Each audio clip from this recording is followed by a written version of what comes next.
main thing is, obviously, I don't concentrate on LinkedIn too much, right? It's a platform that I've never kind of really addressed as part of my business, right? Because at the end of the day, to me, I'm like, I see Facebook doing so well, I see Instagram doing so well, right? Because they're the mediums that appeal to us because they're out there in the open. So, like, you meet a person, how many people do you meet and go, oh my god, you know that page on LinkedIn? Yeah. How many people do you meet in that industry? That's right. Like, how do you go out? You go out at night time, whatever, and then let's say you meet a guy that's in business, whatever. You're like, oh, what's your Facebook page? Let me follow you, whatever. I don't really ever get people that go, hey, what's your LinkedIn page? And I add you on LinkedIn. Yeah, that's right, yeah. Right, so LinkedIn to me, the reason why it hasn't really appealed to me is because LinkedIn is not really in my face 24/7. Yeah, and why? And you're lucky because you're getting a lot of opportunities come your way anyway from your audience and stuff. So to give you some context, before I was using LinkedIn actively, I would like go on Google. If I was searching for I wanted accountants as clients, I would search for accountants in Perth, and then I would find the number on the website, and I'd be like, oh, can I speak to whoever the director is? And that's how I would get clients in business to business. And I just found that it was, you could only reach them at a certain point in time. They wanted to know who you are, why you're calling. You couldn't get the decision maker all the time. And on LinkedIn, you can do the same thing. You can find the people and you can contact them directly. And that's why I started using it, is literally just to get sales opportunities. I was hanging out with friends on there and stuff, but everyone says the same thing to me. Oh, I'm on LinkedIn, but I don't really do anything with it. I'm, as if that's abnormal, but it's actually what most people are, doing. They're on there, they've got a CV on there because they kind of felt like they had to as a requirement for their profession. In Q1 of this year, the statistic was that Microsoft released is that LinkedIn went up in engagement by 24%. I'm pretty sure it was 24% in 3 months. So the amount of time people are spending on there has gone up 24%. 3 months is a short period of time, and it's been going up, steadily like that for the last couple of years. So there are people that are actually hanging out on there now. So the reason that they'd be doing that is because the content is getting better. Well, the content's, the content, but it's just what makes it to the top of the newsfeed, right?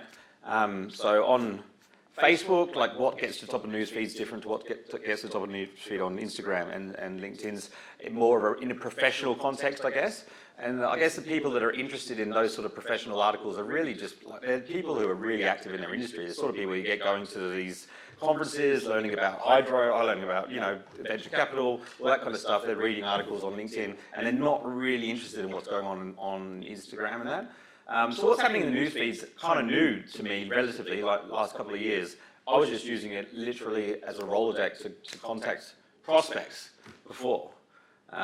So it's completely different to other social media sites when you think about it.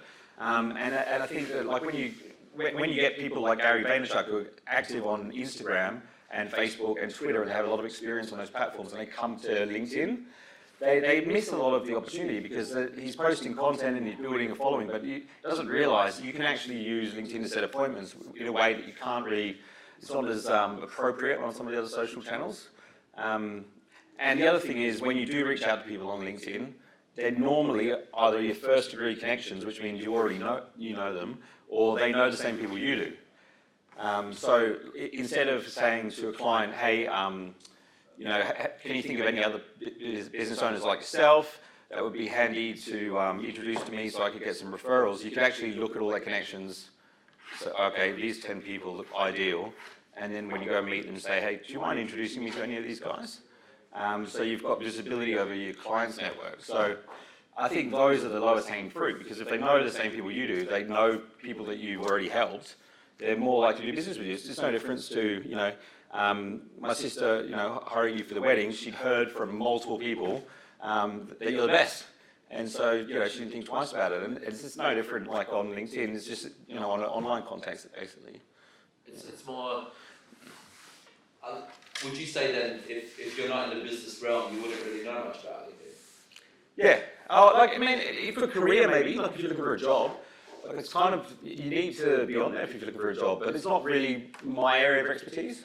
I'm not really interested in that. Yeah. I know you're okay, so let's say you've got somebody like me, right? So somebody that doesn't really know much about LinkedIn, doesn't naive to the fact that, hey, guess what? I'm not gonna why should I open up LinkedIn? Why got a successful business? Why should I use LinkedIn? Yeah. What would be my next steps from going from a person that is so naive about LinkedIn to a person that will reap the benefits, and what would be my next steps? So like, moving to Canada is a great example. Like, you could already be reaching out to, people that could be potentially referring you clients when you get there, other people in the industry, starting to build your network, say, hey, I'm coming over, I'd love to catch up for coffee when I get there.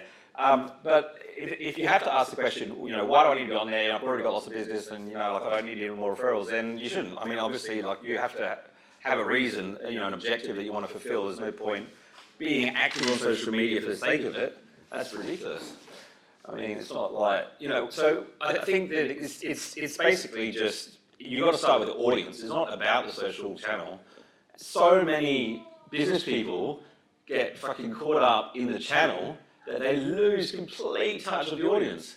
Like, a lot of people in business are spending more time trying to find engagement pods, which are basically like groups you join. I like your shit if you like my shit.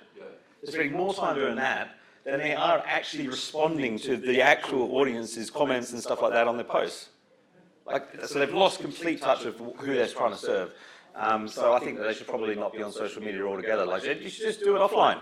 If you're gonna lose touch with the audience, it's completely a waste of time. The only reason social media is valuable is because you can do it on scale. You can reach thousands of people. Because before we'd have an email database, and you could even buy them. People would go, oh, my database is 20,000 strong. These days, that means fuck all. It's all about your audience. Just because they've, on your email list and they haven't hit unsubscribe yet, doesn't mean that you've got an audience. There can be no one reading your shit. But on social media, it's different. You can see who's got engagement. So, building a community of engaged followers is really the key. But they have to be in your target audience. Otherwise, what's the point? You're going to have you've got your video business over here, where you're getting all your referrals from word of mouth, blah, blah, blah, and then you've got 20,000 fans on LinkedIn that don't do business with you. What's the point of that? It's not a popularity contest. It's there for business. I